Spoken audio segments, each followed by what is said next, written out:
Going on, Star Citizens? 2TB Maverick here with another tutorial. Today I'm going to go over utilizing orbital markers when doing things like cargo runs or trying to make a planetary landing. So the first thing you want to do is press R on your objective. So my objective today was the Shubin mining. So I'm going to go position myself. I found out since it's about 800 kilometers away that it's on the other side of the planet. Usually when it's anything over 300, it's over the curve, so you do need to utilize an orbital marker. Now I'm going to orient myself. I'm going to see where Shubin's at relative to my position. As you can see, it's pretty far away. I mean, it could take you a long time to get there from where I'm at. So I'm going to cut that distance in half by going to the next orbital marker. I want to find one that's past it. So that one's about 700, Shubin's about 4. And since I pressed R earlier to focus my reticle, I know my exact distance to Shubin no matter where I'm at relative to it. So now I'm going to position my cursor over stealth. I'm going to hold B and F at the same time. And I'm going to press stealth midway through once I achieve the distance I need. Now you have to pay close attention to make sure you don't overshoot it, otherwise you'll end up redoing it. But it'll still save you time either way. Now the reason why I don't cut the power off completely and I use stealth mode instead of cutting the power off is because I retain my shields. The last thing you want to do is cut your shields. Especially if there's other players around or something like that, all it will take is one missile and you're done. So that's again why I use stealth mode. Now you do want to increase your power back to 100% after putting in stealth mode, we should do manually. And I'm going to start my descent into Shubin. Now I don't want to enter the atmosphere just yet because that'll just decrease the speed from which you can get there. So I want to aim pretty high above the atmosphere until I get within 90 kilometers or so, maybe less. So I'm going to go ahead and increase my power to 100%.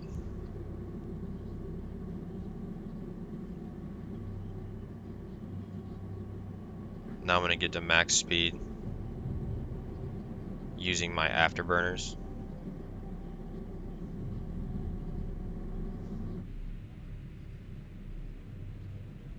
As of right now, Shubin is in the daylight, but it won't be long before nighttime gets there.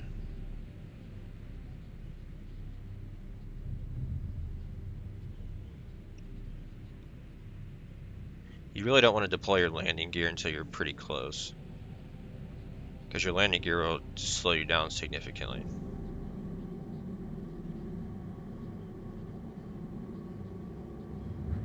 I think the funnest part about making planetary landings is actually the entry.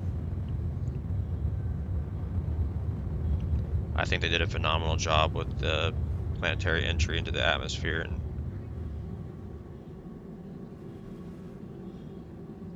some players actually like to fly upside down when they're making entry because you have more peripheral vision when you're upside down. That's more for the experienced flyers though. I wouldn't recommend trying it if you're new, because it can be pretty confusing when you find your destination.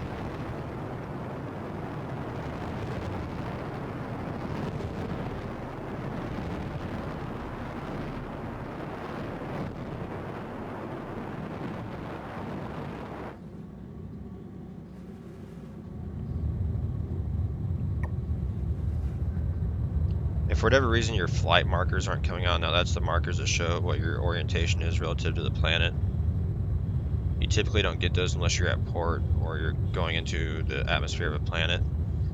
Just change your view by pressing F4 by default.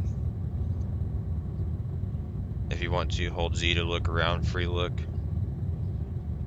And then when you go back into your HUD, you should have the flight markers up there on your HUD.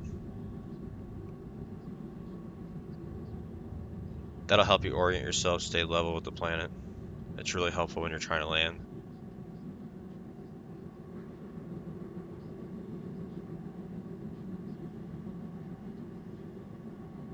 Now by using the orbital markers, this took me no time at all. So you can really do a cargo run in 10 minutes or less. Once you get really good at it, probably 5 minutes or less. When I first started this, it probably took me 30 minutes.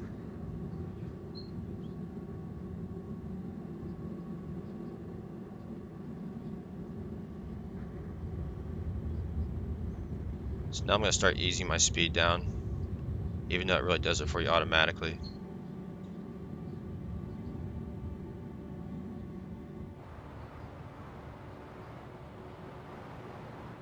As you can see, Crusader, the gas giant that Port All-Star orbits around, is not visible. That means it's on the other side of the planet. So leaving this thing, I want to utilize orbital markers again.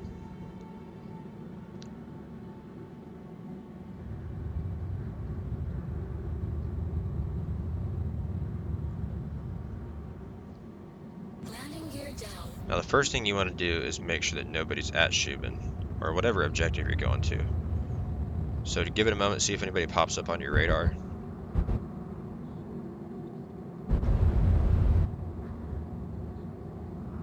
That's the easiest way of getting your ship stolen or getting killed. As you can see right now, I'm not in a comrade area, nor is it an armistice zone, so weapons are live in this area, and you can get away with it.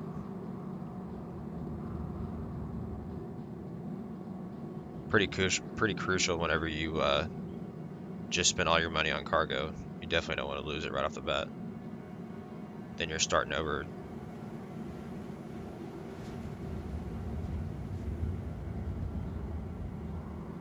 Especially for those for just beginning the game, when you start with 5,000 AUEC. If you go, and I wouldn't recommend spending it all on cargo, but if you just so happen to do that, trying to double your money quick, you definitely want to do it in the safest way possible. So really, really, really make sure those objectives are clear of any hostility. Just because somebody's there doesn't mean that they're hostile, but always treat them as if they are. It doesn't mean you just open fire on them, but definitely just be more cautious. They're going to try to board your ship. So what I like to do when I land is I like to free look after pressing F4. Make sure I'm positioning myself directly over the landing pad. Then I like to do the side view to make sure I make actual contact. Now once you do make the landing, you want to make sure to continue using your thrusters down by strafing down and cutting your engines off. That'll keep you flat on the ground. If you don't do this, your ship sometimes will start floating away if you leave the engines on, and then you're stranded on a planet with a ship you can't use. You can't get into it, it's full of cargo, it's just bad news. The only way to get it back is by claiming an insurance.